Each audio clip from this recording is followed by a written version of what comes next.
Network tonight asks, is television doing enough to reduce the racial prejudice that still exists within our society? I thought fighting for a bird went out with the R. Yeah, well, my brother's a bit backward, that's all. Look, all he fancies a change. It's fashionable. The single, simple objective is that there's got to be more black people in the industry, making programmes, writing scripts, being on camera. Thin Air, a series set around a commercial radio station in Docklands, offered a real opportunity for the inclusion of more black roles. Network, tonight at 10:40 on BBC1. Now at 6:35, here are Judith Stamper and Harry Gration with Tuesday's Look North.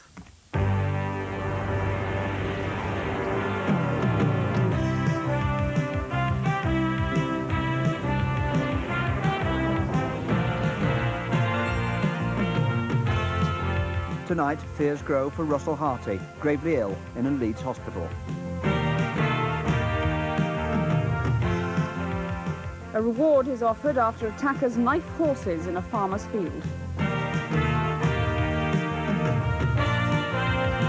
The boy with an almighty task, playing God in the York Mysteries.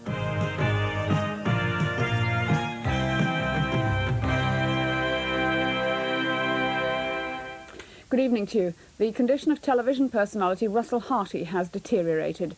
Last night he had a major operation at St James's Hospital in Leeds. For the past month, Mr Harty, who lives at Gigglesworth in North Yorkshire, has been treated for hepatitis B and acute liver failure. From the hospital, Jeremy Hibbard sends this report. The 53-year-old writer and broadcaster was admitted to the intensive care unit at St James Hospital on the 3rd of May. Since then, experts in contagious diseases have been treating him for hepatitis B, thought to have been picked up from contaminated food or water while he was filming in Europe last summer. At one stage, Mr Harty was in a coma and on a life support machine.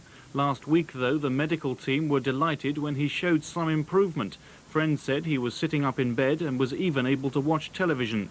But at the weekend, Mr Harty's condition worsened, and yesterday afternoon he underwent emergency surgery to stem severe internal bleeding, a common problem with this type of illness. He's still in intensive care and is being kept under constant observation. A hospital spokesman says it's still too early to tell whether or not the surgery has been successful, but he added that Mr Harty remains in a grave condition. For the 18th time since hanging was abolished in 1965, MPs are debating whether or not to reintroduce capital punishment. It's one of the most hotly argued issues in Parliament.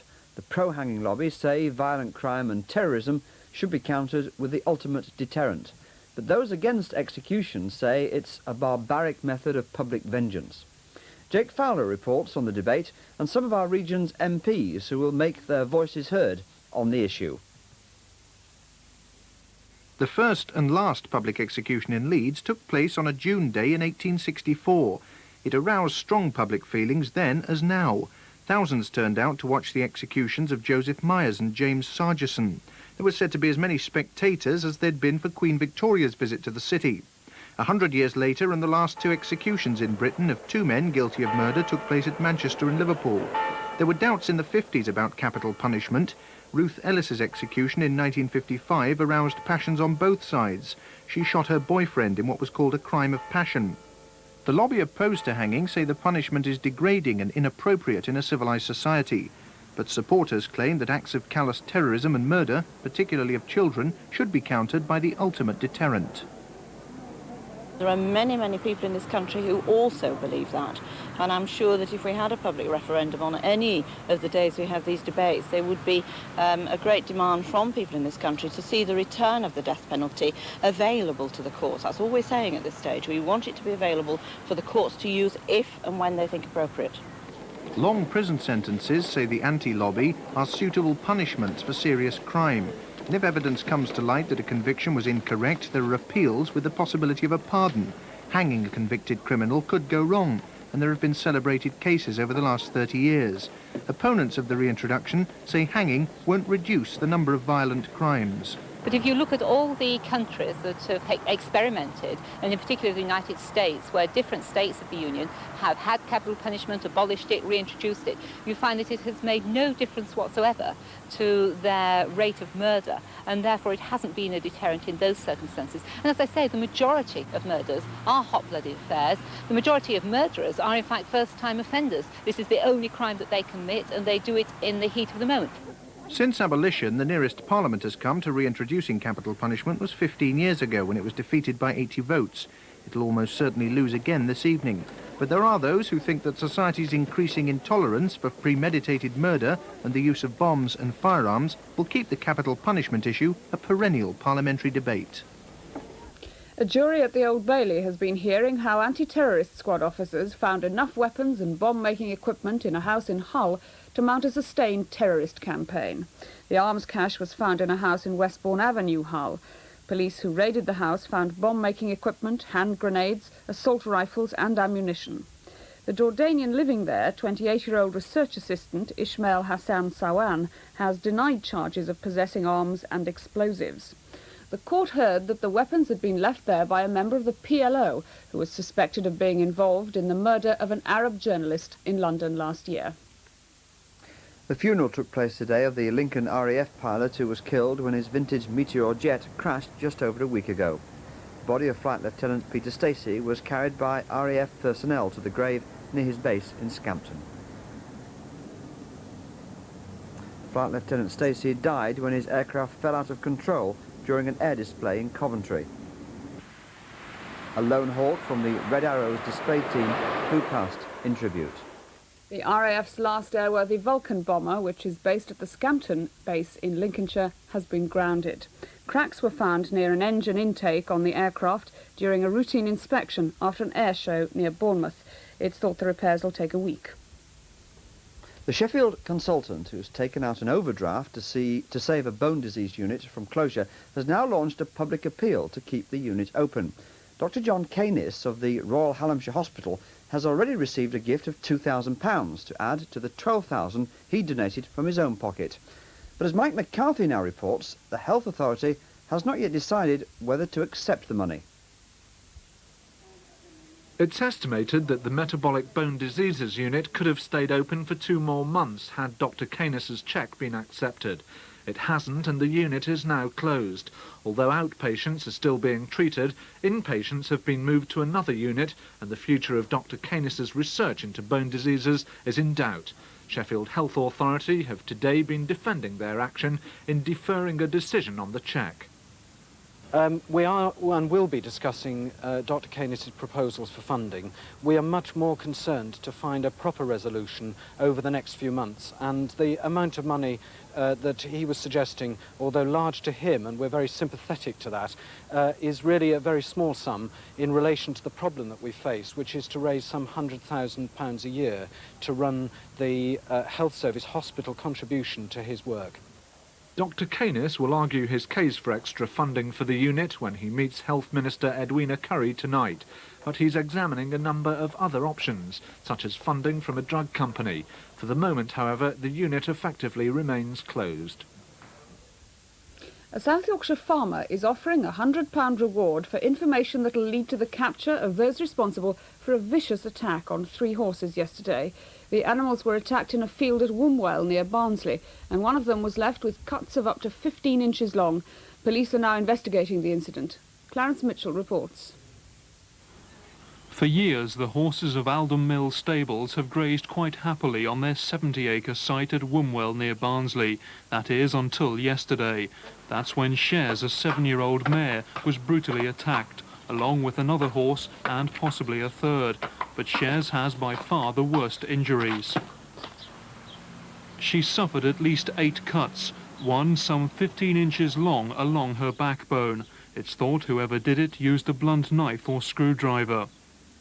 Shares has only been at Wombwell 3 months, recovering from the maltreatment of a previous owner, and this attack has put back her rehabilitation by weeks. She was discovered with the injuries by her new 14-year-old owner yesterday afternoon.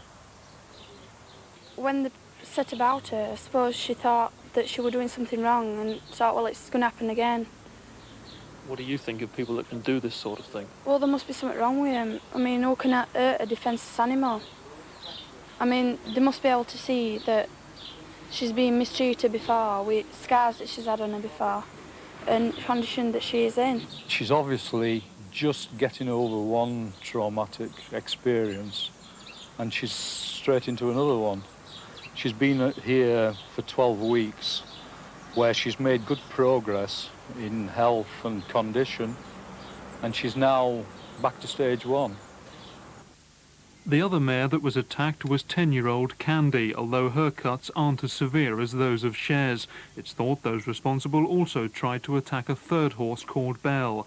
Police are now investigating the possibility that a motorcycle gang on an adjacent bridleway might have been responsible. The farmer is convinced that whoever did it must have used the bridleway. He's now offering a reward for information that will track down the attackers.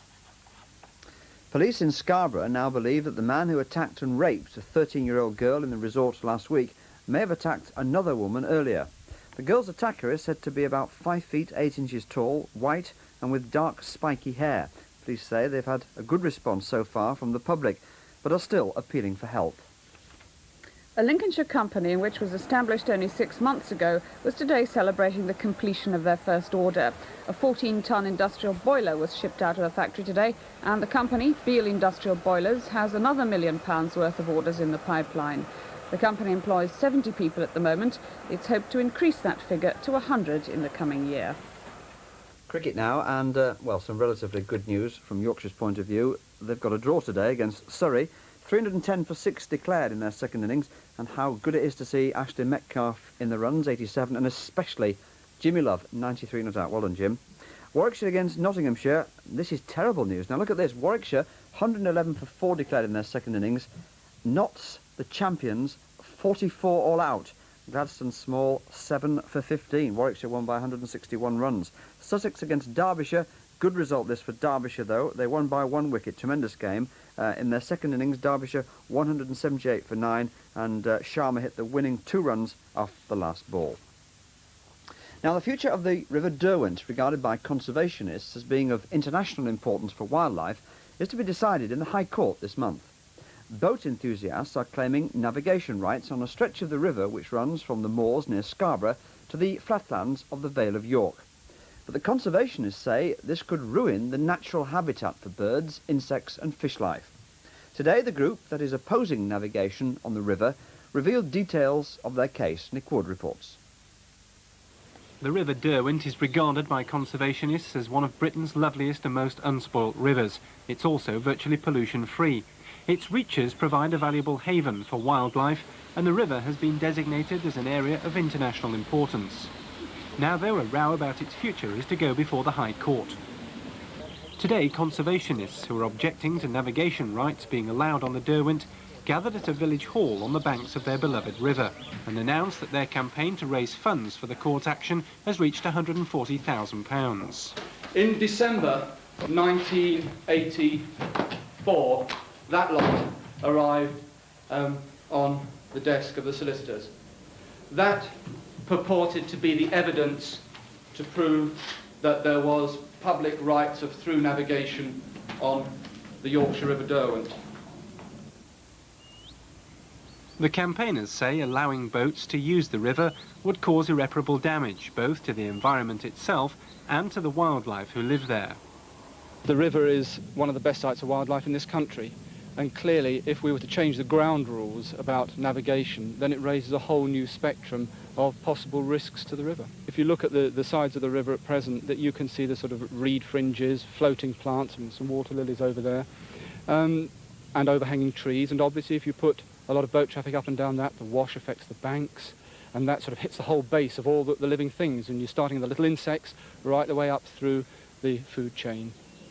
The boating enthusiasts, who are backed by Malton Council, are questioning whether historic navigation rights on the river were ever revoked, and claim that rights-of-way laws which govern highways also apply to rivers. The conservationists, though, disagree and say the outcome of the case will have national significance. It's seen as the national test case, if you like, over certain issues of navigation law. Conservationists view it very seriously because there are many other schemes to open up other rivers and waterways elsewhere. And obviously, if we were to lose in this case, then it would change the sort of decisions that have to be made on those other rivers. The anti-navigation lobbyists say documents supporting their case go back as far as the Doomsday Book. But the decision on the Derwent's future now rests with the High Court judge, who will consider the case in 3 weeks' time. For the first time in the history of the world-famous York Mystery Plays, a boy is to play the part of God. John Lacey Colson, a schoolboy in the city, won the coveted role in the production, staged only once every 4 years at St Mary's Abbey. Sue Crabtree watched him and the rest of the cast in rehearsal. Gracious and great, God without a beginning, I am maker unmade, and most high in might. From the creation to the day of judgment, John takes centre stage in one of the mystery play's most demanding roles. At just 13, he's a marked change from gods with long white hair and booming voices. He's one of 300 amateurs coming to grips with scenery and costume at the first full-dress rehearsals. At under £30,000, it's a small budget for a big production, and savings are made where they can. The chorus wear odds and ends, slung in a vat and dyed all-purpose black. In fact, the whole thing relies heavily on goodwill and volunteers, an army net for the Garden of Eden. And God's not above taming a parachute for heaven, but then playing God is hard work, particularly those soliloquies. Just by reading through them and learning them little 2 lines by 2 lines, it's quite tough, but if you put a lot of hours in, you soon learn them. But normally, if you're angry with somebody, you screech at them, and with God, I have to act more hurtful than actually screeching at people. That's quite a difficult thing. Were you surprised to be chosen? Yes, I was surprised at the fact, like everybody else, that they're going to have a child to play God. The reason that Stephen says is because they thought it would bring out the innocence of God. Well, obviously it's very difficult to cast God because he's sort of unknowable, unnameable. Obviously, by casting a boy as God, one loses the sense of the patriarch, the weight, the father figure, which is another way of doing God. But John does have a natural authority. And you do believe, in a way, that this man could both create and judge the world. The plays, based on medieval dramatisations of the Testaments, boast another first too. Stephen cast a Hindu as Christ, actor Victor Banerjee, who played Dr. Aziz in the film A Passage to India. It's given me an opportunity to play a part that has traditionally been played by someone who's blonde and blue-eyed. And so it's a major breakaway from your tradition, in fact. It is where theatre began in this country, and since England is famous for its theatre tradition, it's wonderful to begin right at the bottom, where it all started. The rehearsals are exciting, wonderful, chaotic as anywhere else. I mean, we've got 200 people and several animals and birds and trees that have to be placed in the right order and stuff like that. So it's a wonderful experience. And you spend your time making friends with the donkey. Yes. I've got to have him on my side as I ride him into Jerusalem. It's only a very short ride, but and if I look anxious over there, it'll be for Jerusalem and not for the ass. By Friday, when they open, any hitches will be ironed out, and more than 1,500 people are expected to wrap up warm every night to see John make history. In shape of man, I command thee.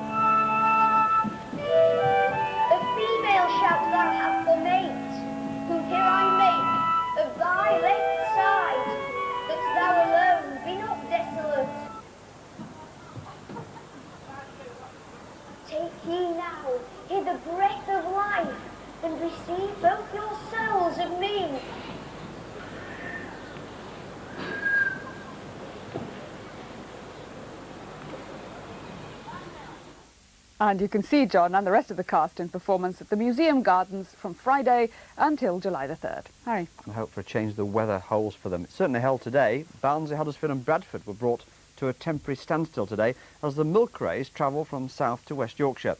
It's the 8th stage of the race and one of the most arduous, taking in some of Yorkshire's biggest hills. An hour before the start, Barnsley was buzzing as the 16 teams breezed into town to prepare for the ups and downs of the Pennine stage. And Barnsley folk aren't long in standing up to be counted when there's any excuse. For the team mechanics, though, the pressure's still on. Every last nut and bolt of the made-to-measure bikes have to be tested, and there's similar service for the most important component, the rider. For Bradford lad David Rayner, second overall in the race, it's the big day. The race finishes in his home city of Bradford. 5 minutes to go, and the Barnsley youngsters are more than geared up for the start.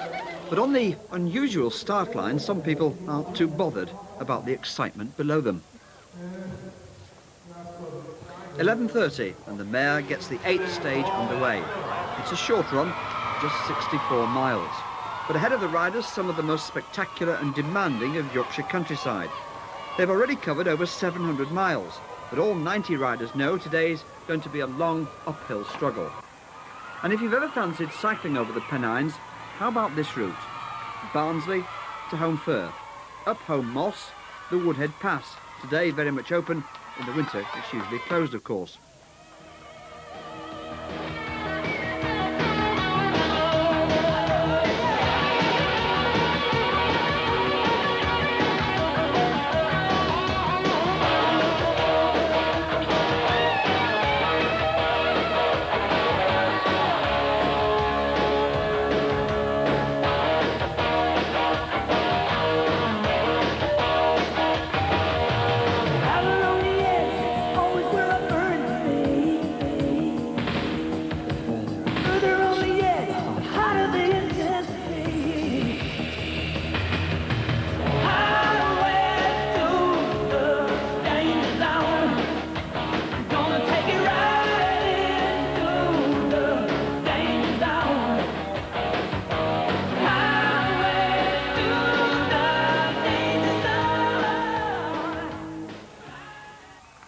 And there's another big crowd to welcome the riders. For the second day running, a victory for New Zealand's Graham Miller. A remarkable performance this, 60-odd miles in just less than 3 hours. Yeah, it was really tough. Coming into here, you know, it's quite up and down, and plus the hill around the back of the circuit is quite hard too, but you know, I had a good day, I can't complain. You like Bradford then, do you? Yeah, Sheffield, Bradford. And Sheffield, you're all right, OK. It's Hull tomorrow, you stay in Yorkshire. Yeah, perhaps another couple of places on the way. Well done, congratulations. Thank you.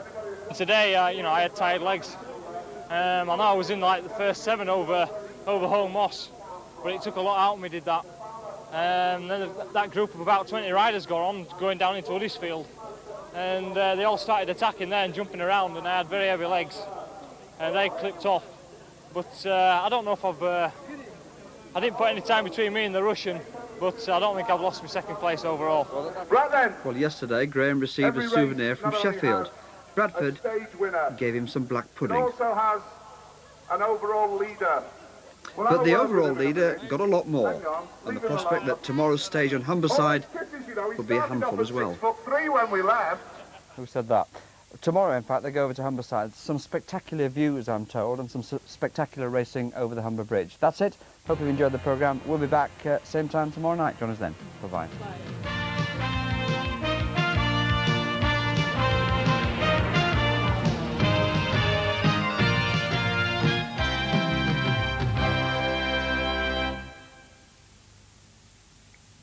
Now the weather, tonight's slide shows the cliffs at Flamborough, and it was sent in by Mrs M Morehouse, who lives in Sheffield.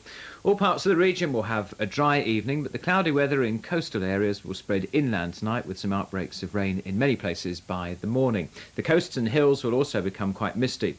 The overnight minimum will be 10 degrees Celsius, 50 degrees Fahrenheit. Tomorrow will be a mostly cloudy day with occasional rain, but most of this will be light, and later in the day some brighter, drier spells are likely, allowing the temperatures to reach 15 degrees Celsius, 59 degrees Fahrenheit. The winds will be light to moderate and from the northeast. And that's the weather.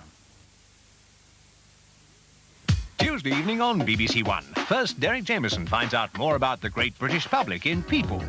That's followed by EastEnders at 7:30. Well, do you want to come back to my place after work? There's a good movie on. we'll take a rain check, eh? I'll probably be knackered by tonight. I better rush, I'll see you later. In brushstrokes at 8 o'clock, Elmo is looking for staff. If you don't change the wording, you'll get nicked. All right, then. I'll make it wanted farm person with no... 8:30, Steptoe and Son play badminton. In Dreams, Secrets, Beautiful Lies at 9:30, Pamela's lies threaten to shatter Edward and Emily's dreams. Edward thinks she's psychic. Network at 10:40 examines the media's portrayal of black people. Given the rarity of black representation on mainstream television, it seems fair to ask whether black licensed pairs are getting the same value for money as the rest of the community.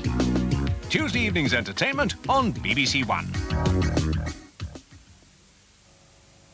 So now on One, we join Derek Jameson and his team of reporters as they seek out some more extraordinary people.